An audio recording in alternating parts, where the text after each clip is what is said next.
हरे कृष्णा। ओम नमः शिवाय। प्रिय भक्तों, स्वागत है आपका हमारे YouTube चैनल अंजलि धर्म गंगा में। प्रिय भक्तगणों, पिछले कल की कथा में हमने कार्तिक मास के व्रत के नियमों का श्रवण किया था। आज कार्तिक मास कृष्ण पक्ष की अष्टमी तिथि है और आज की कथा में हम कार्तिक मास व्रत के उद्यापन का श्रवण करेंगे। आप सभी इस कथा को बड़ी श्रद्धा तथा प्रसन्नचित्त मन से सुनिएगा।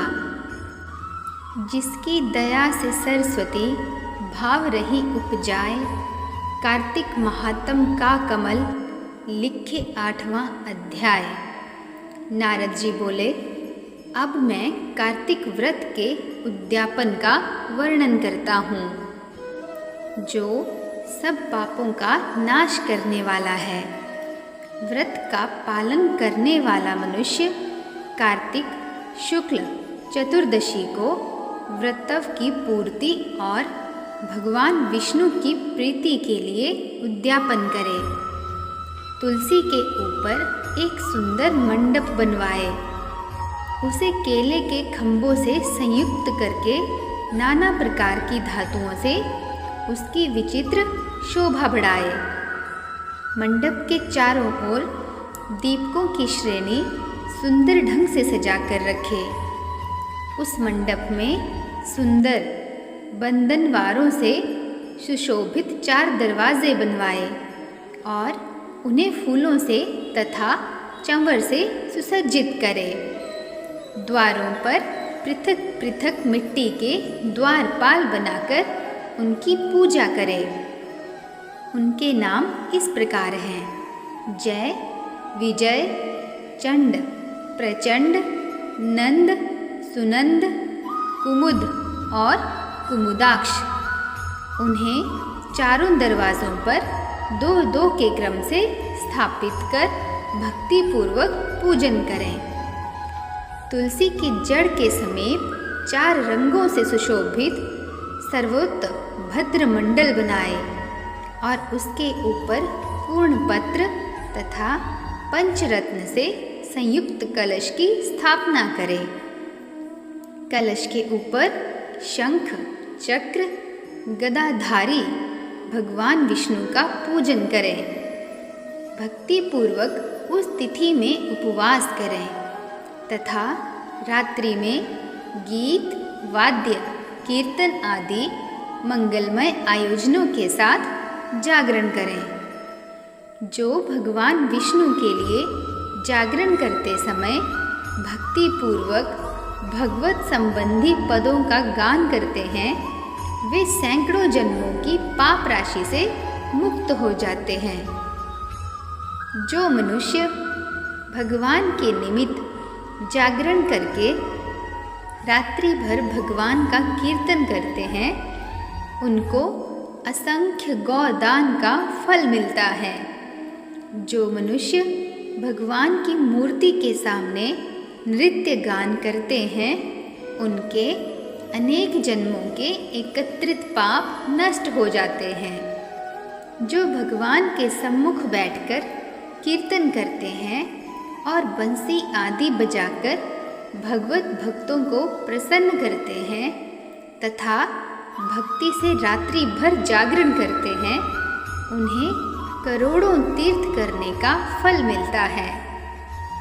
उसके बाद पूर्णमासी में एक सपत्नीक ब्राह्मण को निमंत्रित करें।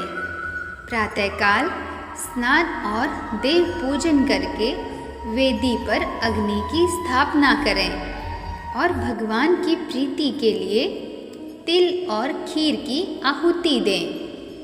होम की शेष विधि पूरी करके भक्तिपूर्वक ब्राह्मणों का पूजन करें और उन्हें यथाशक्ति दक्षिणा दें। फिर उनसे इस प्रकार क्षमा प्रार्थना करें: आप सब लोगों की अनुकंपा से मुझ पर भगवान सदैव प्रसन्न रहें। इस व्रत को करने से मेरे 7 जन्मों के किए हुए पाप नष्ट हो जाएं और मेरी संतान चिरंजीवी हो। इस पूजा के द्वारा मेरी सभी मनोकामनाएं पूर्ण हों। मेरी मृत्यु के पश्चात मुझे अतिशय दुर्लभ विष्णु लोक की प्राप्ति हो। पूजा की समस्त वस्तुओं के साथ गाय भी गुरु को दान में दें। उसके पश्चात घर वालों और मित्रों के साथ स्वयं भोजन करें। भगवान द्वादशी तिथि को शयन से उठे, त्रयोदशी को देवताओं से मिले और चतुर्दशी को सबने उनका दर्शन एवं पूजन किया। इसलिए उस तिथि में भगवान की पूजा करनी चाहिए। गुरु की आज्ञा से भगवान विष्णु की सुवर्णमयी प्रतिमा का पूजन करें। इस पूर्णिमा को पुष्कर तीर्थ की यात्रा श्रेष्ठ मानी गई है। कार्तिक माह में इस विधि का पालन करना चाहिए। जो इस प्रकार कार्तिक के व्रत का पालन करते हैं वे धन्य और पूजनीय हैं। उन्हें उत्तम फल की प्राप्ति होती है। जो भगवान विष्णु की भक्ति में तत्पर हो कार्तिक में व्रत का पालन करते हैं, उनके शरीर में स्थित सभी पाप तत्काल नष्ट हो जाते हैं। जो श्रद्धापूर्वक कार्तिक के उद्यापन का महात्म्य सुनता या सुनाता है वह भगवान विष्णु का सायुज्य प्राप्त करता है। तो प्रिय भक्तगणों, आप सब भी प्रेम से बोलिए जय श्री कृष्णा, ओम नमः शिवाय। प्रिय भक्तों, आशा करती हूँ कि कार्तिक मास की कथा के 8वें अध्याय का मेरे द्वारा किया गया यह वर्णन आपको अत्यंत पसंद आया होगा। यदि इस वर्णन को करने में हमसे कोई त्रुटि हुई हो तो हमें क्षमा कीजिएगा। और यदि आपको यह कथा पसंद आई हो तो चैनल को लाइक, शेयर तथा सब्सक्राइब अवश्य कीजिएगा। मिलते हैं नेक्स्ट वीडियो में। तब तक के लिए जय श्री कृष्णा, नमस्कार।